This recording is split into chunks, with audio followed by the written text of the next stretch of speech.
Paulo, servo de Jesus Cristo, escolhido para ser apóstolo, reservado para anunciar o Evangelho de Deus. Este Evangelho Deus prometera outrora pelos seus profetas da Sagrada Escritura, acerca de seu Filho Jesus Cristo, nosso Senhor, descendente de Davi, quanto à carne, que segundo o Espírito de santidade foi estabelecido Filho de Deus no poder por sua ressurreição dos mortos, e do qual temos recebido a graça e o apostolado a fim de levar em seu nome todas as nações pagãs à obediência da fé, entre as quais também vós sois os eleitos de Jesus Cristo. A todos os que estão em Roma, queridos de Deus, chamados a serem santos, a vós graça e paz da parte de Deus, nosso Pai, e da parte do Senhor Jesus Cristo. Primeiramente, dou graças a meu Deus, por meio de Jesus Cristo, por todos vós, porque em todo o mundo é preconizada a vossa fé. Pois Deus, a quem sirvo em meu espírito, anunciando o evangelho de seu Filho, me é testemunha de como vos menciono incessantemente em minhas orações. A ele suplico, se for de sua vontade, conceder-me finalmente a ocasião favorável de vos visitar. Desejo ardentemente ver-vos a fim de comunicar-vos alguma graça espiritual com que sejais confirmados, ou melhor, para me encorajar juntamente convosco naquela vossa e minha fé, que nos é comum. Pois não quero que ignoreis, irmãos, como muitas vezes me tenho proposto ir ter convosco. Eu queria recolher algum fruto entre vós, como entre os outros pagãos, mas até agora tenho sido impedido. Sou devedor a gregos e a bárbaros, a sábios e a simples. Daí o ardente desejo que eu sinto de vos anunciar o Evangelho, também a vós que habitais em Roma. Com efeito, não me envergonho do Evangelho, pois ele é uma força vinda de Deus para a salvação de todo o que crê, ao judeu em primeiro lugar e depois ao grego, porque nele se revela a justiça de Deus, que se obtém pela fé e conduz à fé, como está escrito: o justo viverá pela fé. A ira de Deus se manifesta do alto do céu contra toda a impiedade e perversidade dos homens que pela injustiça aprisionam a verdade. Porquanto que se pode conhecer de Deus, eles os leem em si mesmos, pois Deus lhe revelou com evidência, desde a criação do mundo, as perfeições invisíveis de Deus, o seu sempiterno poder e divindade se tornam visíveis à inteligência por suas obras, de modo que não se pode excusar. Porque, conhecendo a Deus, não o glorificaram como Deus, nem lhe deram graças, pelo contrário, extraviaram-se em seus vãos pensamentos, e se lhes obscureceu o coração insensato, pretendendo-se sábios, tornaram-se estultos, mudaram a majestade de Deus incorruptível em representações e figuras de homem corruptível, de aves, quadrúpedes e répteis. Por isso Deus os entregou aos desejos dos seus corações, à imundície, de modo que desonraram entre si os próprios corpos. Trocaram a verdade de Deus pela mentira e adoraram e serviram a criatura em vez do Criador, que é bendito pelos séculos. Amém. Por isso Deus os entregou a paixões vergonhosas. As suas mulheres mudaram as relações naturais em relações contra a natureza. Do mesmo modo, também os homens, deixando o uso natural da mulher, arderam em desejos uns para com os outros, cometendo homens com homens a torpeza e recebendo em seus corpos a paga devida ao seu desvario. Como não se preocupasse em adquirir o conhecimento de Deus? Deus entregou-os aos sentimentos depravados e daí o seu procedimento indigno. São repletos de toda espécie de malícia, perversidade, cobiça, maldade, cheios de inveja, homicídio, contenda, engano, malignidade. São difamadores, caluniadores, inimigos de Deus, insolentes, soberbos, altivos, inventores de maldades, rebeldes contra os pais, são insensatos, desleais, sem coração, sem misericórdia, apesar de conhecerem o justo decreto de Deus, que considera dignos de morte aqueles que fazem tais coisas, não somente as praticam, como também aplaudem os que as cometem.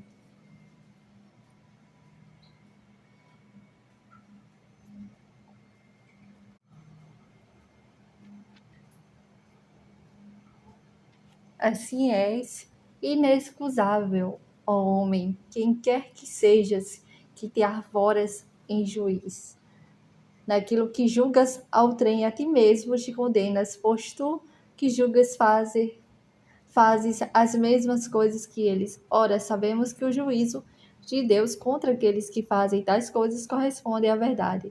Tu, o, ó homem, que julgas os que praticam tais coisas, mas as cometes também, pensas que escaparás ao juízo de Deus? Ao juízo de Deus? Ou desprezas as riquezas da sua bondade, tolerância e longanimidade, desconhecendo que a bondade de Deus te convida ao arrependimento? Mas pela tua obstinação e coração impenitente, vais acumulando ira contra ti para o dia da cólera e da revelação do justo juízo de Deus, que retribuirá a cada um segundo as suas obras, a vida eterna aos que, perseverando em fazer o bem, buscam a glória, a honra e a imortalidade. Mas ira e indignação aos costumazes, rebeldes à verdade e seguidores do mal. Tribulação e angústia sobrevirão a todo aquele que pratica o mal, primeiro ao judeu e depois ao grego. Mas glória, honra e paz a todo o que faz o bem, primeiro ao judeu e depois ao grego. Porque diante de Deus não há distinção de pessoas. Todos os que sem a lei pecaram, sem a aplicação da lei perecerão. E quantos pecaram sobre o regime da lei, pela lei serão julgados. Porque diante de Deus não são justos os que ouvem a lei, mas serão tidos por justos os que praticam a lei. Os pagãos que não têm a lei, fazendo naturalmente as coisas que são da lei, embora não tenham a lei, a si mesmos servem de lei. Eles mostram que o objeto da lei está gravado nos seus corações, dando-lhes testemunho a sua consciência, bem como os seus raciocínios com os quais se acusam ou se excusam mutuamente. Isso aparecerá claramente no dia em que, segundo o meu evangelho, Deus julgar as ações secretas dos homens por Jesus Cristo. Mas tu, que és chamado judeu, e te apoias na lei, e te glorias de teu Deus, tu, que conheces a sua vontade, instruído pela lei, sabes aquilatar a diferença das coisas. Tu, que te ufanas de ser guia dos cegos, luzeiro dos que estão em trevas, doutor dos ignorantes, mestre dos simples, porque encontras na lei a regra da ciência e da verdade. Tu, que ensinas aos outros, não te ensinas a ti mesmo. Tu, que pregas que não se deve furtar, furtas. Tu, que dizes que não se deve adulterar, adulteras. Tu, que abominas os ídolos, pilhas os seus templos. Tu, que glorias da lei, desonras a Deus pela transgressão da lei. Porque assim fala a Escritura: por vossa causa o nome de Deus é blasfemado entre os pagãos. Isaías, capítulo 52, versículo 5. A circuncisão e verdade é proveitosa se guardares a lei, mas se fores transgressor da lei, serás com tua circuncisão um mero incircunciso. Se, portanto, o incircunciso observa os preceitos da lei, não será ele considerado como circunciso, apesar de sua incircuncisão? Ainda mais o incircunciso de nascimento, cumprindo a lei, te julgará que com a letra e com a circuncisão és Meu Deus, és transgressor da lei. Quase não sai. Não é verdadeiro judeu o que o é exteriormente, nem verdadeira circuncisão a que aparece exteriormente na carne, mas é judeu o que o é interiormente, e verdadeira circuncisão é a do coração, segundo o espírito da lei, e não segundo a letra. Tal judeu recebe o louvor, não dos homens, e sim de Deus. Alguns homens descendo da Judéia puseram-se a ensinar aos irmãos o seguinte: se não vos circuncidais segundo o rito de Moisés, não podeis ser salvos. Originou-se então grande discussão de Paulo e Barnabé com eles, e resolveu-se que esses dois, com alguns outros irmãos, fossem tratar dessa questão com os apóstolos e os anciãos de Jerusalém. Acompanhados algum tempo dos membros da comunidade, tomaram um caminho que atravessa a Fenícia e Samaria. Contaram a todos os irmãos a conversão dos gentios, o que causou a todos grande alegria. Chegando a Jerusalém, foram recebidos pela comunidade e pelos apóstolos e anciãos, a quem contaram tudo o que Deus tinha feito com eles.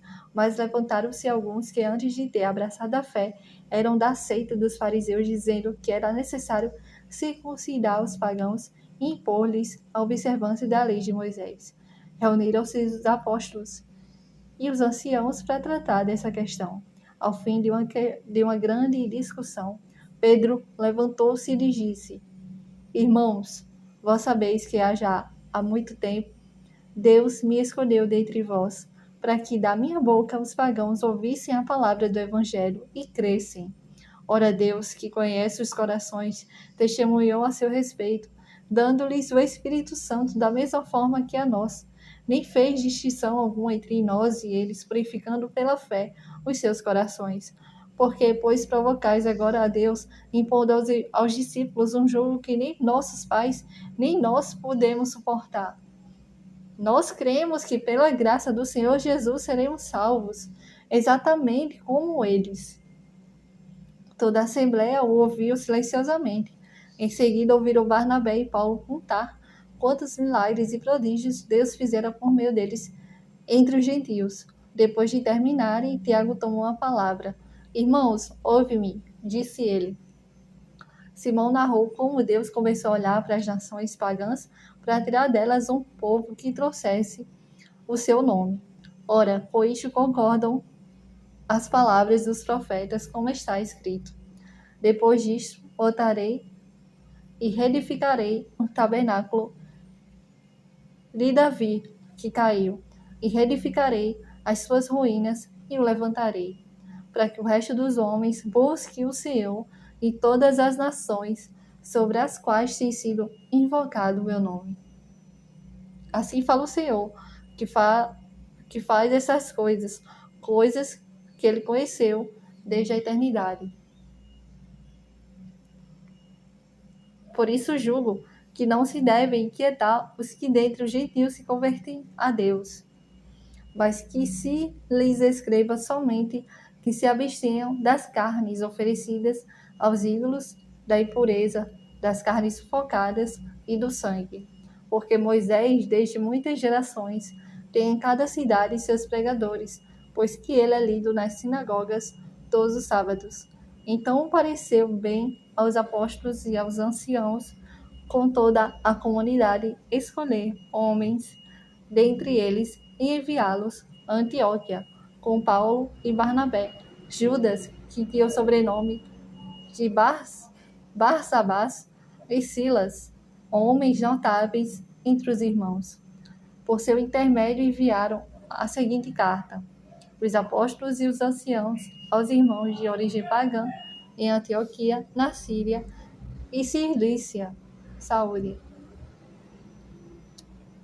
Temos ouvido que alguns entre nós vos têm perturbado com palavras, transtornando os vossos espíritos, sendo termos dado semelhante incumbência. Assim nós nos reunimos e decidimos escolher delegados e enviá-los a vós, com os nossos amados Barnabé e Paulo, homens que têm exposto suas vidas pelo nome de nosso Senhor Jesus Cristo. Enviamos, portanto, Judas e Silas, que de viva voz vos exporão as mesmas coisas. Com efeito, pareceu bem ao Espírito Santo e a nós não vos impor outro peso além do seguinte indispensável: que vos abstenhais das carnes sacrificadas aos ídolos, do sangue, da carne sufocada e da impureza. Dessas coisas fareis bem de vos guardar conscienciosamente a Deus.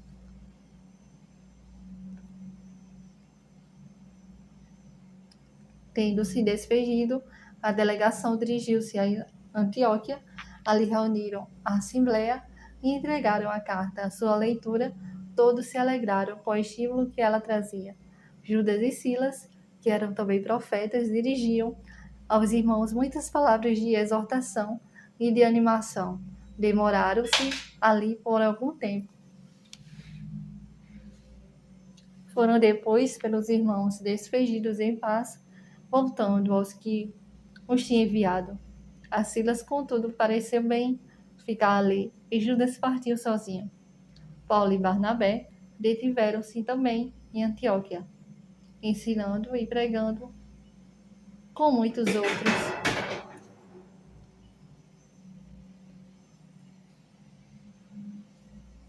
a palavra do Senhor.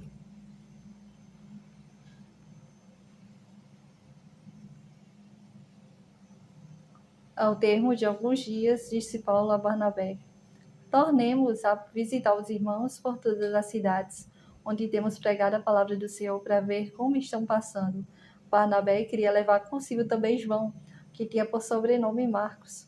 Paulo, porém, achava que não devia ser admitido quem se tinha separado deles em Panfília e não os havia acompanhado no ministério. Houve tal discussão que se separaram um do outro, e Barnabé, levando consigo Marcos, navegou para Chipre. Paulo, porém, tendo escolhido Silas, e depois de ter sido recomendado pelos irmãos, a graça do Senhor, partiu. Ele percorreu a Síria, a Cilícia, confirmando as comunidades.